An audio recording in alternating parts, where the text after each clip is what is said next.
ओम श्री गुरुवे नमः। श्री जानकी वल्लभो विजयते।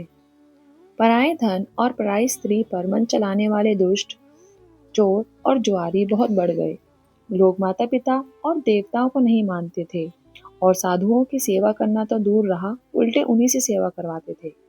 श्री शिव जी कहते हैं, हे भवानी, जिनके ऐसे आचरण हैं उन सब प्राणियों को राक्षस के समान ही समझना।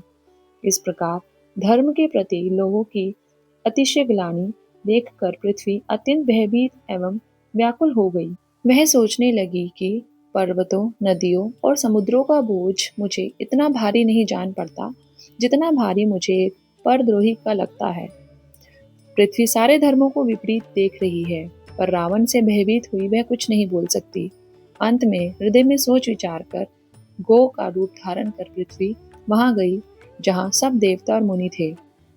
पृथ्वी ने रोकर उनको अपना दुख सुनाया, पर किसी से कुछ ना बना। तब देवता, मुनि और गंधर्व सब मिलकर ब्रह्मा जी के लोग गए। भय और शोक से अत्यंत व्याकुल बेचारी पृथ्वी भी गौ का शरीर धारण किए हुए उनके साथ थी। ब्रह्मा जी सब जान गए। उन्होंने मन में अनुमान किया कि इसमें मेरा कुछ भी वश नहीं चलने का। तब उन्होंने पृथ्वी से कहा कि जिसकी तू दासी है, वही अविनाशी हमारा और तुम्हारा दोनों का सहायक है। ब्रह्मा जी ने कहा, हे धरती, मन में धीरज धारण करके श्री हरि के चरणों का स्मरण करो। प्रभु अपने दासों की पीड़ा को जानते हैं, ये तुम्हारी कठिन विपत्ति का नाश करेंगे। सब देवता बैठकर विचार करने लगे कि प्रभु को कहाँ पावें ताकि उनके सामने पुकार करें। कोई वैकुंठपुरी जाने को कहता था और कोई कहता था कि वह प्रभु क्षीर समुद्र में निवास करते हैं।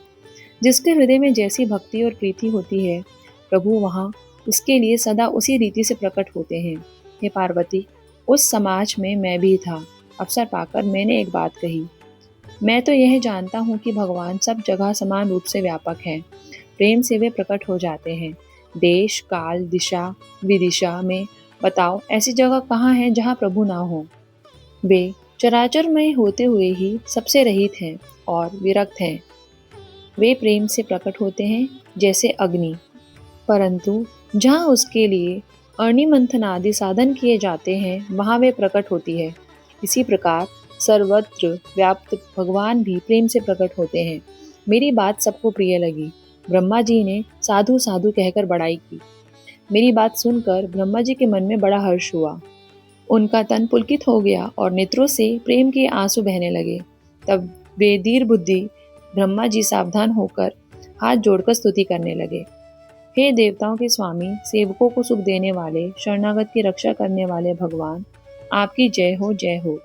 हे गो ब्राह्मणों का हित करने वाले, असुरों का विनाश करने वाले, समुद्र की कन्या श्री लक्ष्मी जी के प्रिय स्वामी, आपकी जय हो। हे देवता और पृथ्वी का पालन करने वाले, आपकी लीला अद्भुत है, उसका भेद कोई नहीं जानता। ऐसे जो स्वभाव से ही कृपालु और दीन दयालु हैं, वे ही हम पर कृपा करें। हे अविनाशी, सबके हृदय में निवास करने वाले, सर्वव्यापक, परम आनंद स्वरूप, अज्ञेय, इंद्रियों से परे, पवित्र चरित्र, माया से रहित मुकुंद, आपकी जय हो, जय हो। विरक्त तथा मोह से सर्वथा छूटे हुए मुनिवृंद भी अत्यंत अनुरागी बनकर जिनका रात दिन ध्यान करते हैं और जिनके गुणों के समूह का गान करते हैं, उन सच्चिदानंद की जय हो। जिन्होंने बिना किसी दूसरे संगी अथवा सहायक के अकेले ही 3 प्रकार की सृष्टि उत्पन्न की, वे पापों का नाश करने वाले भगवान हमारी सुधि ले। हम ना भक्ति जानते हैं न पूजा।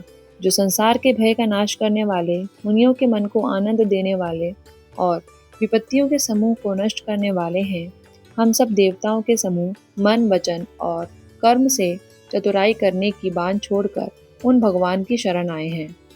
सरस्वती, वेद, शेष जी और संपूर्ण ऋषि कोई भी जिनको नहीं जानते, जिन्हें दीन प्रिय हैं, ऐसा वेद पुकार कर कहते हैं, वे ही श्री भगवान हम पर दया करें। हे संसार रूपी समुद्र के लिए मंदराचल रूप, सब प्रकार से सुंदर, गुणों के धाम और सुखों की राशि नाथ, आपके चरण कमलों में मुनि, सिद्ध और सारे देवता भय से अत्यंत व्याकुल होकर नमस्कार करते हैं। देवता और पृथ्वी को भयभीत जानकर और उनके स्नेह युक्त वचन सुनकर शोक और संदेह को हरने वाली गंभीर आकाशवाणी हुई। हे मुनि, सिद्ध और देवताओं के स्वामियों, डरो मत। तुम्हारे लिए मैं मनुष्य का रूप धारण करूंगा और उदार सूर्यवंश में अंशों सहित मनुष्य का अवतार लूंगा। कश्यप और अदिति ने बड़ा भारी तप किया था। मैं पहले ही उनको वर दे चुका हूँ। वे ही दशरथ और कौशल्या के रूप में मनुष्य के राजा होकर श्री अयोध्यापुरी में प्रकट हुए हैं। उन्हीं के घर जाकर मैं रघुकुल में श्रेष्ठ 4 भाइयों के रूप में अवतार लूंगा। नारद के सब वचन मैं सत्य करूंगा और अपनी पराशक्ति के सहित अवतार लूंगा। मैं पृथ्वी का सब भार हर लूंगा। हे देववृंद, तुम निर्भय हो जाओ। आकाश में ब्रह्म की वाणी को कानों से सुनकर देवता तुरंत लौट गए। उनका हृदय शीतल हो गया। देवताओं को यही सिखाकर कि वानरों का शरीर धर धर कर तुम लोग पृथ्वी पर जाकर भगवान के चरणों की सेवा करो, ब्रह्मा जी अपने लोक को चले गए। सब देवता अपने अपने लोक को गए। पृथ्वी सहित सबके मन को शांति मिली। ब्रह्मा जी ने जो कुछ आज्ञा दी उससे देवता बहुत प्रसन्न हुए और उन्होंने वैसा करने में देर नहीं की। पृथ्वी पर उन्होंने वानर देह धारण की। उनमें अपार बल और प्रताप था। सभी शूरवीर थे। पर्वत, वृक्ष और नख ही उनके शस्त्र थे। वे धीर बुद्धि वाले भगवान के आने की राह देखने लगे।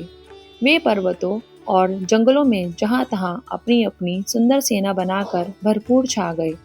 यह सब सुंदर चरित्र मैंने कहा। अब वह चरित्र सुनो जिसे बीच में ही छोड़ दिया था।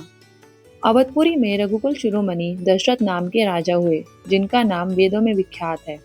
वे धर्म, धुरंधर, गुणों के भंडार और ज्ञानी थे। उनके हृदय में शांग धनुष धारण करने वाले भगवान की भक्ति थी और उनकी बुद्धि भी उन्हीं में लगी रहती थी।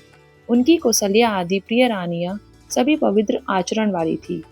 वे विनीत और पति के अनुकूल चलने वाली थी और श्री हरि के चरण कमलों में उनका दृढ़ प्रेम था। एक बार राजा के मन में बड़ी गलानी हुई कि मेरे पुत्र नहीं हैं। राजा तुरंत ही गुरु के घर गए और चरणों में प्रणाम कर बहुत विनय की। राजा ने अपना सारा दुख सुख गुरु को सुनाया। गुरु वशिष्ठ ने उन्हें बहुत प्रकार से समझाया और कहा, धीरज धरो, तुम्हारे 4 पुत्र होंगे जो तीनों लोकों में प्रसिद्ध और भक्तों के भय को हरने वाले होंगे। वशिष्ठ जी ने श्रृंगी ऋषि को बुलाया और उनसे पुत्र कामेष्टि यज्ञ कराया। मुनि के भक्ति सहित आहुतियां देने पर अग्निदेव हाथ में चरु लिए प्रकट हुए और दशरथ से बोले, वशिष्ठ ने हृदय में जो कुछ विचारा था, तुम्हारा वह सब काम सिद्ध हो गया। हे राजन, तुम जाकर इस हविष्यान को जिसको जैसा उचित हो वैसा भाग बनाकर बांट दो। तदंतर अग्निदेव सारी सभा को समझाकर अंतर्ध्यान हो गए। राजा परमानंद में मग्न हो गए। उनके हृदय में हर्ष समाता ना था। उसी समय राजा ने अपनी प्यारी रानियों को बुलाया। कौशल्या आदि सब रानियां वहां चली आई। राजा ने आधा भाग कौशल्या को दिया और शेष आधे के 2 भाग किए। इस प्रकार सब स्त्रियां गर्भवती हुईं। वे हृदय में बहुत हर्षित हुईं। उन्हें बड़ा सुख मिला। जिस दिन से श्री हरि लीला से ही गर्भ में आए, सब लोकों में सुख और संपत्ति छा गई। शोभा, शील और तेज की खान सब रानियां महल में सुशोभित हुईं। इस प्रकार कुछ समय सुख पूर्वक बीता और वह अवसर आ गया जिसमें प्रभु को प्रकट होना था। योग, लग्न, ग्रह और तिथि सभी अनुकूल हो गए। जड़ और चेतन सब हर्ष से भर गए, क्योंकि श्री राम का जन्म सुख का मूल है। पवित्र चैत्र का महीना था। नवमी तिथि थी। शुक्ल पक्ष और भगवान का प्रिय अभिजीत मुहूर्त था। दोपहर का समय था। ना बहुत सर्दी थी ना धूप थी। वह पवित्र समय सब लोगों को शांति देने वाला था। शीतल, मंद और सुगंधित पवन बह रही थी। देवता हर्षित थे और संतों के मन में बड़ा चाप था। वन फूले हुए थे। पर्वतों के समूह मणियों से जगमगा रहे थे और सारी नदियां अमृत की धारा बहा रही थी। जब ब्रह्मा जी ने वह अवसर जाना, तब सारे देवता विमान सजा सजा कर चले। निर्मल आकाश देवताओं के समूह से भर गया। गंधर्वों के दल गुणों का गान करने लगे। देवताओं के समूह विनती करके अपने अपने लोक में जा पहुँचे। समस्त लोकों को शांति देने वाले जगदाधार प्रभु प्रकट हुए। दीनों पर दया करने वाले कौशल्या जी के हितकारी कृपालु प्रभु प्रकट हुए। मुनियों के मन को हरने वाले उनके अद्भुत रूप का विचार करके माता हर्ष से भर गई।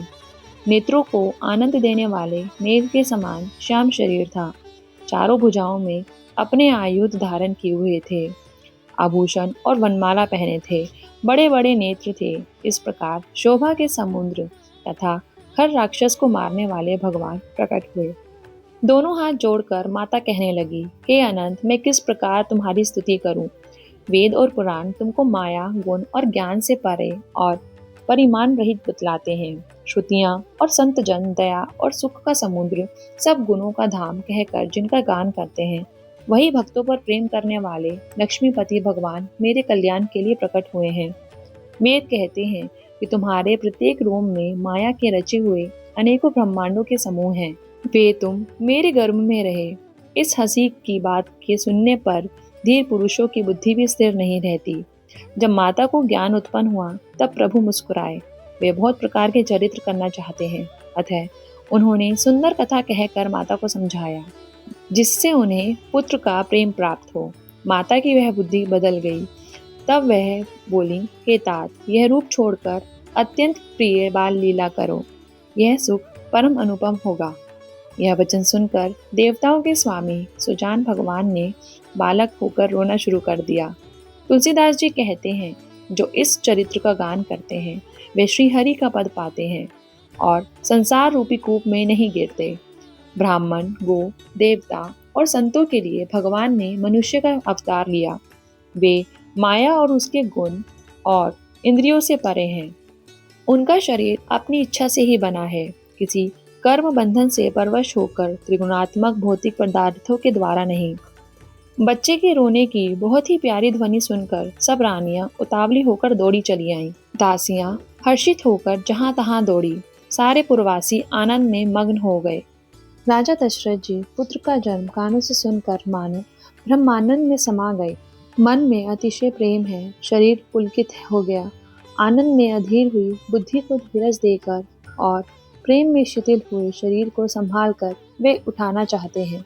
जिनका नाम सुनने से ही कल्याण होता है, वही प्रभु मेरे घर आए हैं। यह सोचकर राजा का मन परम आनंद से पूर्ण हो गया। उन्होंने बाजे वालों को बुलाकर कहा कि बाजा बजाओ। गुरु वशिष्ठ जी के पास बुलावा गया। वे ब्राह्मणों को साथ लिए राजद्वार पर आए। उन्होंने जाकर अनुपम बालकों को देखा, जो रूप की राशि हैं और जिसके गुण कहने से समाप्त नहीं होते। फिर राजा ने नांदी मुक्त श्राद्ध करके सब जात कर्म संस्कार आदि किए और ब्राह्मणों को सोना, गौ, वस्त्र और मणियों का दान दिया। ध्वजा, पताका और तोरणों से नगर छा गया। जिस प्रकार से वह सजाया गया उसका तो वर्णन ही नहीं हो सकता। आकाश से फूलों की वर्षा हो रही है। सब लोग ब्रह्मानंद में मग्न हैं। स्त्रियां झुंड की झुंड मिलकर चली। स्वाभाविक श्रृंगार किए ही वे उठ दौड़ी। सोने का कलश लेकर और थालों में मंगल द्रव्य भरकर गाती हुई राजद्वार में प्रवेश करती हैं।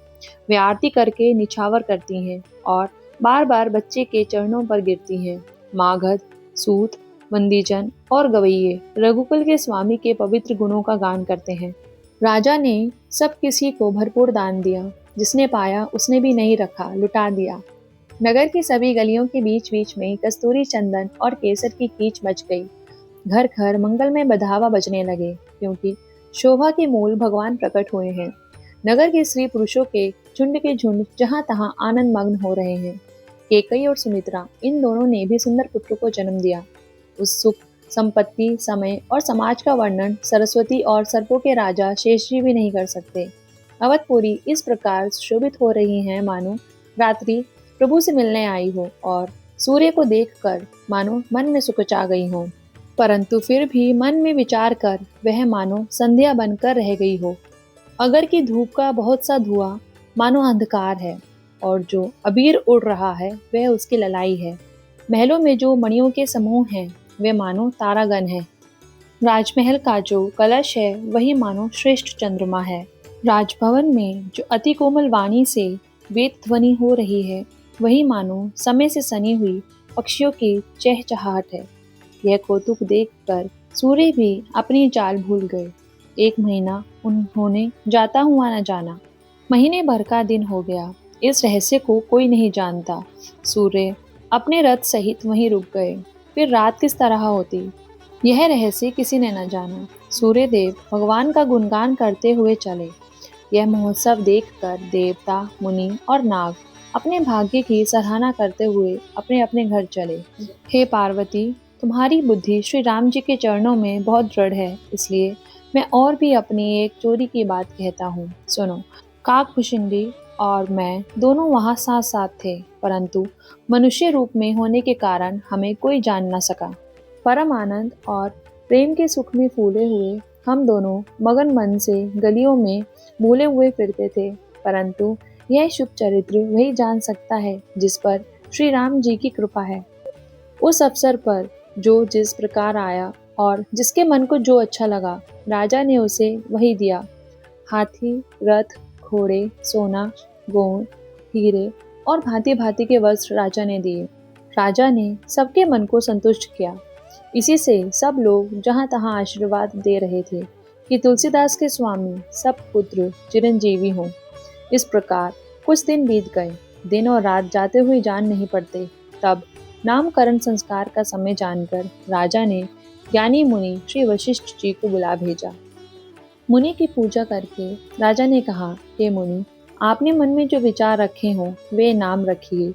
मुनि ने कहा, हे राजन, इनके अनेक अनुपम नाम हैं, फिर भी मैं अपनी बुद्धि के अनुसार कहूँगा।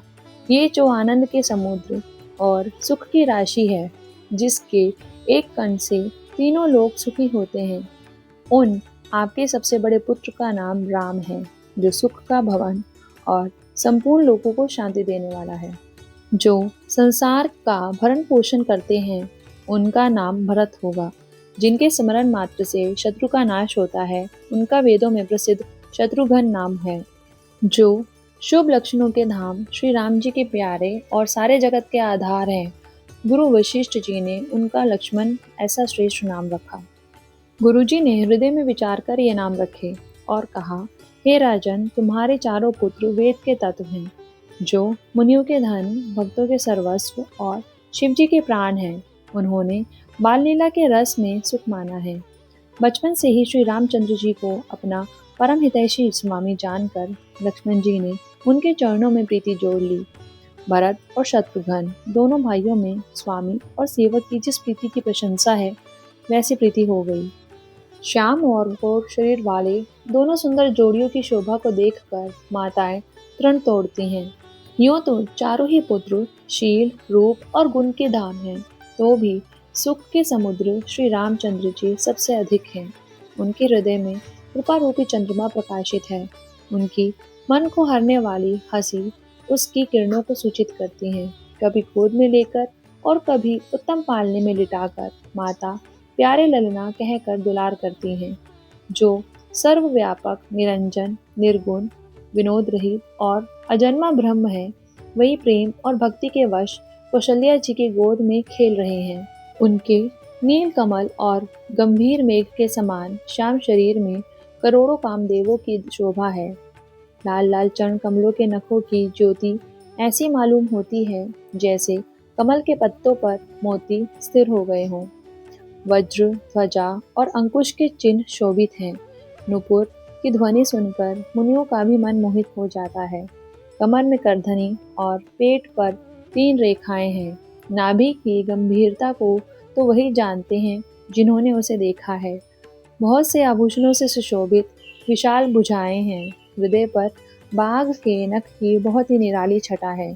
छाती पर रत्नों से युक्त मणियों के हार की शोभा और ब्राह्मण के चरण चिन्हों को देखते ही मन लुभा जाता है। कंठ शंख के समान है और ठोड़ी बहुत ही सुंदर है। मुख पर असंख्य कामदेवों की छटा छा रही है। 2-2 सुंदर दंतुलियां हैं। लाल लाल होंठ हैं।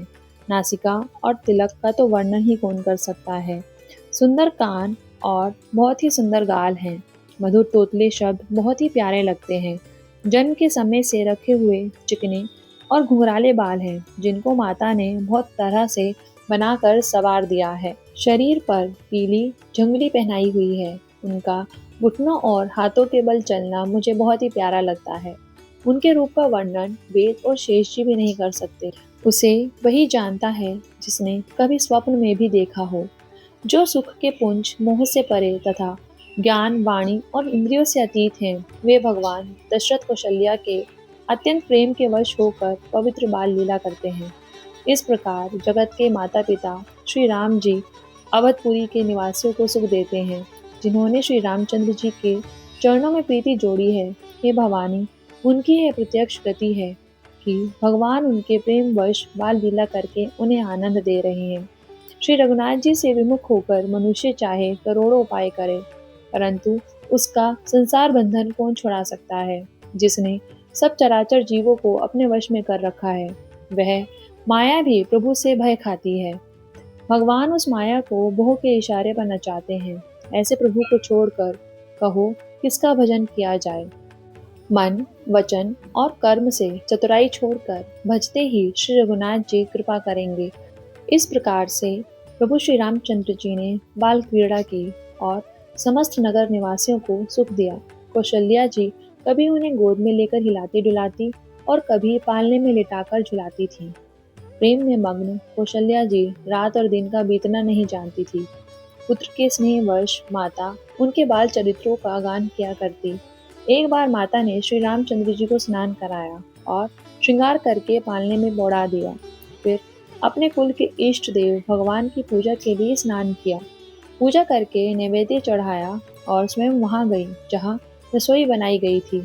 फिर माता वहीं लौट आई और वहां आने पर पुत्र को इष्ट देव भगवान के लिए चढ़ाया हुआ नैवेद्य का भोजन करते देखा। माता भयभीत होकर पुत्र के पास गई तो वहां बालक को सोया हुआ देखा। फिर पूजा स्थान में लौटकर देखा कि वही पुत्र वहां भोजन कर रहा है। उनके हृदय में कंपन होने लगा और मन को धीरज नहीं होता। वे सोचने लगी, यहाँ और वहाँ मैंने दो बालक देखे, यह मेरी बुद्धि का भ्रम है या और कोई विशेष कारण है। प्रभु श्री रामचंद्र जी ने माता को घबराई हुई देखकर मधुर मुस्कान से हंस दिया। फिर उन्होंने माता को अपना अखंड अद्भुत रूप दिखलाया, जिसके एक एक रोम में करोड़ों ब्रह्मांड लगे हुए हैं। अगणित सूर्य, चंद्रमा, शिव, ब्रह्मा, बहुत से पर्वत, नदियां, समुद्र, पृथ्वी, वन, काल, कर्म, गुण, ज्ञान और स्वभाव देखे और वे पदार्थ भी देखे जो कभी सुने भी ना थे। सब प्रकार से बलवती माया को देखा कि वह अत्यंत भयभीत हाथ जोड़े खड़ी है। जीव को देखा जिसे वह माया नचाती है और फिर भक्ति को देखा जो उस जीव को माया से छुड़ा देती है। माता का शरीर पुलकित हो गया, मुख से वचन नहीं निकलता। तब आंखें मूंद कर उसने श्री रामचंद्र जी के चरणों में सिर निवाया। माता को आश्चर्यचकित देखकर खर के शत्रु श्री राम जी फिर बालक रूप हो गए। माता से स्तुति भी नहीं की जाती। वह डर गई कि मैंने जगत पिता परमात्मा को पुत्र करके जाना। श्री हरि ने माता को बहुत प्रकार से समझाया और कहा, हे माता सुनो, यह बात कहीं पर भी ना कहना। कौशल्या जी बार बार हाथ जोड़कर विनय करती हैं कि हे प्रभु, मुझे आपकी माया अब कभी ना व्यापे। भगवान ने बहुत प्रकार से बाल लीलाएं की और अपने सेवकों को अत्यंत आनंद दिया। कुछ समय बीतने पर चारों भाई बड़े होकर कुटुंबियों को सुख देने वाले हुए।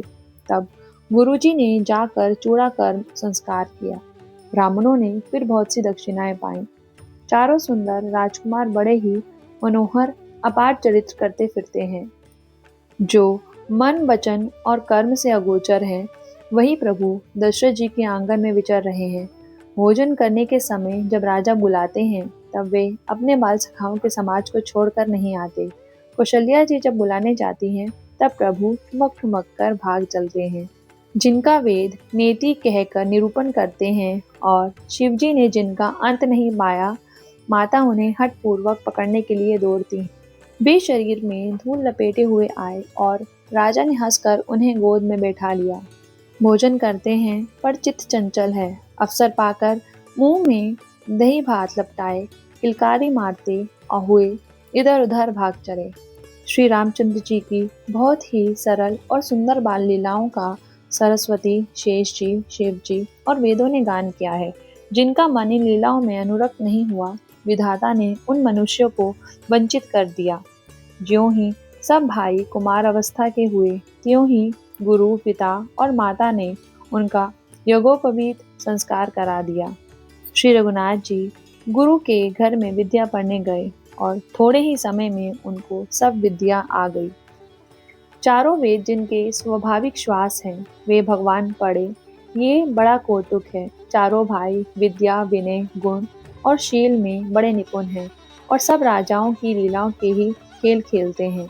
हाथों में बाण और धनुष बहुत ही शोभा देते हैं। रूप देखते ही चराचर मोहित हो जाते हैं।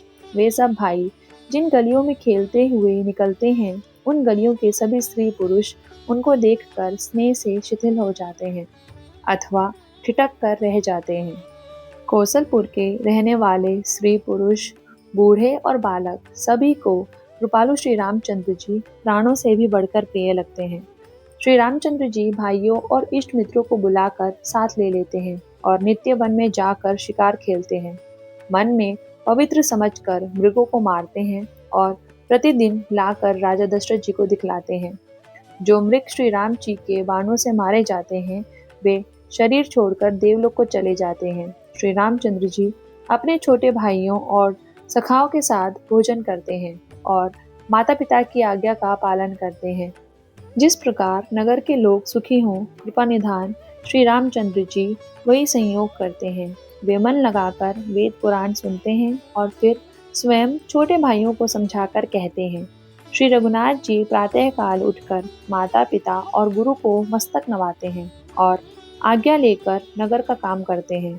उनके चरित्र देख देख कर राजा मन में बड़े हर्षित होते हैं।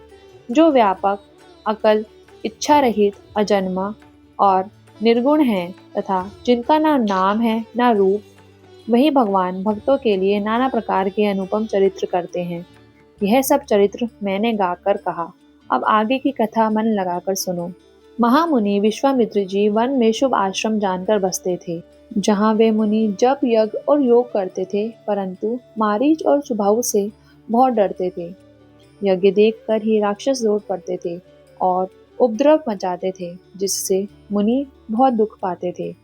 गाधी के पुत्र विश्वामित्र जी के मन में चिंता छा गई कि ये पापी राक्षस भगवान के मारे बिना नहीं मरेंगे। तब श्रेष्ठ मुनि ने मन में विचार किया कि प्रभु ने पृथ्वी का भार हरने के लिए अवतार लिया है। इसी बहाने जाकर मैं उनके चरणों का दर्शन करूं और विनती करके दोनों भाइयों को ले आऊं। जो ज्ञान, वैराग्य और सब गुणों के धाम है, उन प्रभु को मैं नेत्र भरकर देखूंगा। बहुत प्रकार से मनोरथ करते हुए जाने में देर नहीं लगी। सरयू जी के जल में स्नान करके वे राजा के दरवाजे पर पहुंचे। राजा ने जब मुनि का आना सुना, तब वे ब्राह्मणों को समाज को साथ लेकर मिलने गए और दंडवत करके मुनि का सम्मान करते हुए उन्हें लाकर अपने आसन पर बैठाया। चरणों को धोकर बहुत पूजा की और कहा, मेरे समान धन्य आज दूसरा कोई नहीं है। फिर अनेक प्रकार के भोजन करवाए, जिससे श्रेष्ठ मुनि ने अपने हृदय में बहुत ही हर्ष प्राप्त किया। फिर राजा ने चारों पुत्रों को मुनि के चरणों पर डाल दिया। श्री रामचंद्र जी को देखकर मुनि अपनी देह की सुधि भूल गए। वे श्री राम जी के मुख की शोभा देखते ही ऐसे मग्न हो गए मानो चकोर पूर्ण चंद्रमा को देखकर लुभा गया हो। तब राजा ने मन में हर्षित होकर ये वचन कहे, हे मुनि, इस प्रकार कृपा तो आपने कभी नहीं की। आज किस कारण से आपका शुभागमन हुआ, कहिए, मैं उसे पूरा करने में देर नहीं लगाऊंगा। मुनि ने कहा, हे राजन, राक्षसों के समूह मुझे बहुत सताते हैं, इसलिए मैं तुमसे कुछ मांगने आया हूँ। छोटे भाई सहित श्री रघुनाथ जी को मुझे दो। राक्षसों के मारे जाने पर मैं सनाथ हो जाऊंगा। हे राजन, प्रसन्न मन से इनको दो, मोह और अज्ञान को छोड़ दो। हे स्वामी, इससे तुमको धर्म और सुयश की प्राप्ति होगी और इनका परम कल्याण होगा। इस अत्यंत अप्रिय वाणी को सुनकर राजा का हृदय कांप उठा और उनके मुख की कांति फीकी पड़ गई। उन्होंने कहा, हे ब्राह्मण, मैंने चौथे पन में 4 पुत्र पाए हैं। आपने विचार कर बात नहीं कही। हे मुनि, आप पृथ्वी, गौ, धन और खजाना मांग लीजिए। मैं आज बड़े हर्ष के साथ अपना सर्वस्व दे दूंगा। देह और प्राणों से अधिक प्यारा कुछ भी नहीं होता, मैं उसे भी एक पल में दे दूंगा। सभी पुत्र मुझे प्राणों के समान प्यारे हैं। उनमें से भी हे प्रभु, राम को तो किसी प्रकार भी देते नहीं बनता। कहाँ अत्यंत डरावने और क्रूर राक्षस और कहाँ परम किशोर अवस्था के मेरे सुंदर पुत्र। प्रेम रस से सनी हुई राजा की वाणी सुनकर ज्ञानी मुनि विश्वामित्र जी ने हृदय में बड़ा हर्ष माना। तब वशिष्ठ जी ने राजा को बहुत प्रकार से समझाया, जिससे राजा का संदेह नाश को प्राप्त हुआ। राजा ने बड़े ही आदर से दोनों पुत्रों को बुलाया और हृदय में लगाकर बहुत प्रकार से उन्हें शिक्षा दी। फिर कहा, हे नाथ, ये दोनों पुत्र मेरे प्राण हैं। हे मुनि, अब आप ही इनके पिता हैं, दूसरा कोई नहीं। राजा ने बहुत प्रकार से आशीर्वाद देकर पुत्रों को ऋषि के हवाले कर दिया। फिर प्रभु माता के पास महल में गए और उनके चरणों में सिर निवाकर चले। पुरुषों में सिंह रूप दोनों भाई मुनि का भय हरने के लिए प्रसन्न होकर चले। वे कृपा के समुद्र, धीर बुद्धि और संपूर्ण विश्व के कारण के भी कारण हैं। भगवान के लाल नेत्र हैं, चौड़ी छाती और विशाल भुजाएं हैं। नील कमल और तमाल के वृक्ष की तरह श्याम शरीर है। कमर में पीतांबर पहने और सुंदर तरकस कसे हुए हैं। दोनों हाथों में सुंदर धनुष और बाण हैं। श्याम और गौर वर्ण के दोनों भाई परम सुंदर हैं। विश्वामित्र जी को महान निधि प्राप्त हो गई। वे सोचने लगे, मैं जान गया कि प्रभु ब्राह्मणों के भक्त हैं। मेरे लिए भगवान ने अपने पिता को भी छोड़ दिया। मार्ग में चलते हुए मुनि ने ताड़का को दिखलाया। शब्द सुनते ही वह क्रोध करके दौड़ी। श्री राम जी ने एक ही बाण से उसके प्राण हर लिए और दीन जानकर उसको निज पद दिया। तब ऋषि विश्वामित्र ने प्रभु को मन में विद्या का भंडार समझते हुए भी ऐसी विद्या दी जिससे भूख प्यास ना लगे और शरीर में अतुलित बल और तेज का प्रकाश हो। वह अस्त्र शस्त्र समर्पण करके मुनि प्रभु श्री रामचंद्र जी को अपने आश्रम में ले आए और उन्हें परम हितु जानकर भक्ति पूर्वक कंद, मूल और फल का भोजन कराया। सवेरे श्री रघुनाथ जी ने मुनि से कहा, आप जाकर निडर होकर यज्ञ कीजिए। यह सुनकर सब मुनि हवन करने लगे। आप यज्ञ की रखवाली पर रहे।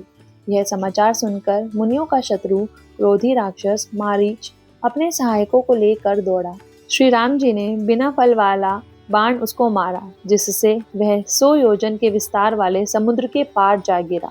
फिर सुबाहु को अग्नि का बाण मारा। इधर छोटे भाई लक्ष्मण जी ने राक्षसों की सेना का संहार कर डाला। इस प्रकार श्री राम जी ने राक्षसों को मारकर ब्राह्मणों को निर्भय कर दिया। तब सारे देवता और मुनि स्तुति करने लगे। श्री रघुनाथ जी ने वहाँ कुछ दिन और रहकर ब्राह्मणों पर दया की। भक्ति के कारण ब्राह्मणों ने उन्हें पुराणों की बहुत सी कथाएं कही। यद्यपि प्रभु सब जानते थे। तदंतर मुनि ने आदरपूर्वक समझाकर कहा, हे प्रभु, चलकर एक चरित्र देखिए। रघुकुल के स्वामी श्री रामचंद्र जी धनुष यज्ञ की बात सुनकर मुनि श्रेष्ठ विश्वामित्र के साथ प्रसन्न होकर चले। मार्ग में एक आश्रम दिखाई पड़ा। वहाँ पशु पक्षी कोई भी जीव जंतु नहीं था। पत्थर की एक शिला को देखकर प्रभु ने पूछा। तब मुनि ने विस्तार पूर्वक सब कथा कही। गौतम मुनि की स्त्री अहिल्या शापवश पत्थर की देह धारण किए बड़े धीरज से आपके चरण कमलों की धूलि चाहती है। हे रघुवीर, आप इस पर कृपा कीजिए। श्री राम जी के पवित्र और शोक का नाश करने वाले चरणों का स्पर्श पाते ही सचमुच वह तपोमूर्ति अहिल्या प्रकट हो गई। भक्तों को सुख देने वाले श्री रघुनाथ जी को देखकर वह हाथ जोड़कर सामने खड़ी रह गई। अत्यंत प्रेम के कारण वह अधीर हो गई। उसका शरीर पुलकित हो उठा। मुख से वचन कहने में नहीं आते थे। वह अत्यंत बड़भागिनी अहिल्या प्रभु के चरणों से लिपट गई और उसके दोनों नेत्रों से जल की धारा बहने लगी। फिर उसने मन में धीरज धरकर प्रभु को पहचाना और श्री रघुनाथ जी की कृपा से भक्ति प्राप्त की। तब अत्यंत निर्मल वाणी से उसने स्तुति प्रारंभ की।